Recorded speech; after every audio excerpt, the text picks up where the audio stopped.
ഇന്ന് നാം സംസാരിക്കുന്നത് ജയിലിൽ നിന്നും മടങ്ങിയെത്തിയ റഹീമിനെ കുറിച്ചാണ്. സാമൂഹ്യ മാധ്യമങ്ങളിൽ പലരും അദ്ദേഹത്തെ ഒരു കുറ്റവാളിയായി മുദ്രകുത്തുമ്പോൾ മറ്റു ചിലർ പറയുന്നത് റഹീമിന് സംഭവിച്ചത് ഒരു കയ്യബദ്ധമാണെന്ന്. സാഹചര്യങ്ങളുടെ ഇരയായാണ് അദ്ദേഹം ഇത്രയും വർഷങ്ങൾ പിന്നിടേണ്ടി വന്നതെന്നും ഒരു വ്യക്തി ജയിലിൽ പോയി എന്ന കാരണത്താൽ മാത്രം അയാൾ കുറ്റവാളിയാണെന്ന് വിധി എഴുതാൻ സാധിക്കില്ല. പല കേസുകളിലും തെറ്റായ തെളിവുകൾ, തെറ്റിദ്ധാരണകൾ, ഭാഷാ പ്രശ്നങ്ങൾ, നിയമപരമായ സങ്കീർണതകൾ തുടങ്ങിയവ കാരണം നിരപരാധികൾ പോലും വർഷങ്ങളോളം ദുരിതം അനുഭവിക്കേണ്ടി വന്നിട്ടുണ്ട്. റഹീമിന്റെ കാര്യത്തിലും അദ്ദേഹത്തെ പിന്തുണയ്ക്കുന്നവർ പറയുന്നത് ഇത് തന്നെയാണ്. ജീവിതത്തിലെ ഒരു നിർണായക ഘട്ടത്തിലുണ്ടായ ഒരു കയ്യബദ്ധം റഹീമിന്റെ ജീവിതത്തെ മുഴുവനായി മാറ്റിമറിച്ചു.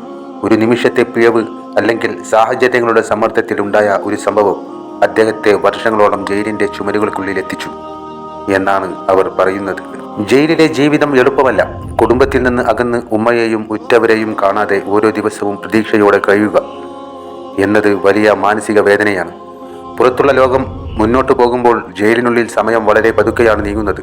അത്തരം ജീവിതം അനുഭവിച്ച ഒരാളുടെ മനസ്സിൽ എത്രത്തോളം വേദന ഉണ്ടായിരിക്കുമെന്ന് നമുക്ക് ചിന്തിക്കാം.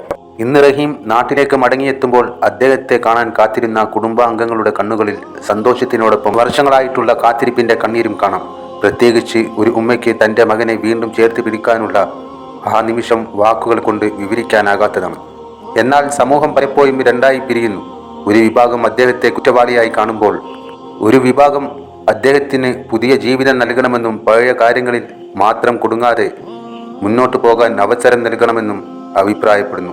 ഒരു മനുഷ്യനെ വിലയിരുത്തുമ്പോൾ അയാളുടെ ജീവിതത്തിലെ ഒരു അധ്യായം മാത്രം നോക്കാതെ മുഴുവൻ ജീവിതവും കാണേണ്ടതുണ്ട്.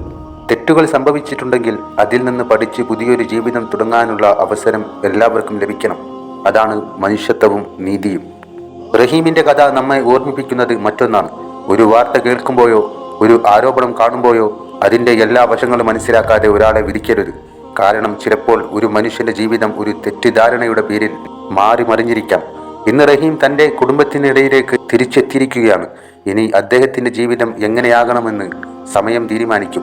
എങ്ങനെയാണ് അബ്ദുൾ റഹീം കുറ്റവാളിയായി മാറിയത്? സ്പോൺസറുടെ മകനുമായുള്ള ആ യാത്രയിൽ സിഗ്നൽ കട്ട് ചെയ്ത് വാഹനം മുന്നോട്ടെടുക്കാൻ പറഞ്ഞപ്പോൾ അത് അനുസരിക്കാതെ നിന്ന റഹീമിനെ ഈ കുട്ടി തുപ്പുകയാണ് ചെയ്തത്. അത് തടയാൻ വേണ്ടി മുഖത്തേക്ക് തടുത്ത അബ്ദുൾ റഹീമിന്റെ കൈകൾ ആ കുട്ടിയുടെ കഴുത്തിൽ ഘടിപ്പിച്ചിരുന്ന ശ്വസന യന്ത്രത്തിന് തട്ടുകയായിരുന്നു. കയ്യബദ്ധം കൊണ്ട് മാത്രമാണ് ഇത് സംഭവിച്ചത്. ഒരിക്കലും അന്യനാട്ടിൽ പോയി അവിടുത്തെ നിയമങ്ങൾ അറിയുന്ന ഒരാൾ ഇത്തരത്തിലൊരു കൊലപാതകം നടത്താൻ ഒരിക്കലും തുനിയില്ലല്ലോ. പക്ഷേ ആ കയ്യബദ്ധത്തിന്റെ പേരിൽ 18 വർഷം കൂടെയുള്ളവരെ തന്റെ മുന്നിൽ നിന്നും യാതൊരു മുന്നറിയിപ്പുമില്ലാതെ മരണത്തിലേക്ക് വിളിച്ചു കൊണ്ടുപോകുന്ന രംഗങ്ങൾ കണ്ട അബ്ദുൾ റഹീം എത്രയേറെ വേദന സഹിച്ചായിരിക്കും, അതല്ലെങ്കിൽ ഭയപ്പെട്ടായിരിക്കും ആ ജയിലറക്കുള്ളിൽ കഴിഞ്ഞത്.